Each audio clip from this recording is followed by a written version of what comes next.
এই সমস্ত কিছু একটা চরিত্র এবং এটা একটা শুটিং চলছে এবং একজন লেখক ও তাই এই মার্ডারগুলো করেছে। আমি জানতাম না যে আমি বহুরূপ এই মুভিটার জন্য আমি গাইবো। কিছু যেটা হয় ইউটিউব আমি যখন সার্চ করি তখন কিছুদিন আগে আমি সোমদার একটা ইন্টারভিউ দেখছিলাম যেখানে উনি নিজের অনেকগুলো লুক নিয়ে কথা বলছিলেন যে আমি তখন জানতাম না যেটা বহুরূপ। কারণ গানটা তৈরি হয়েছে পুরো গল্পটা জুড়ে আর কি, সিনেমাটার যে গল্প সেটা জুড়ে গানটা তৈরি হয়েছে। গানটার নাম ফিরিয়ে দিও না গো রাই।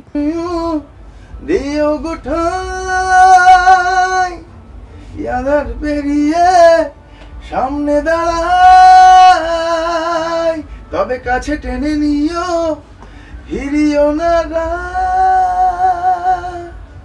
তো তারপরে আলটিমেটলি গানটা আমি গাইছি। ভীষণ সুন্দর একটা গান, আর এটা একটা থ্রিলার মুভি। গল্পটাও শুনছিলাম, এটা দারুণ একটা অন্য রকমের।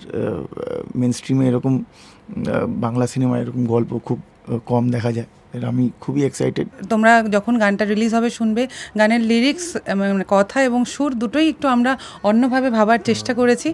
মানে জানি না কেমন লাগবে সবার, তবে আমি এটুকু বলতে পারি যে মানে পুরো মুভিটা যখন মানুষ দেখবে এবং সেটার সঙ্গে যখন গানটা শুনবে তখন একটা আলাদা ভাইবস পাবে, এটা আমি বলতে পারি। বেসিক্যালি সংটা প্যাথোস আছে, মানে স্যাড সং আছে ছবির, এবং ছবির একদম এন্ডে আমরা এটা দেখতে পাবো। এই সংটা আপাতত আমরা একটু লুকিয়ে রাখতে চাইছি বিকজ এই সংটা আমাদের বাজি সং আছে।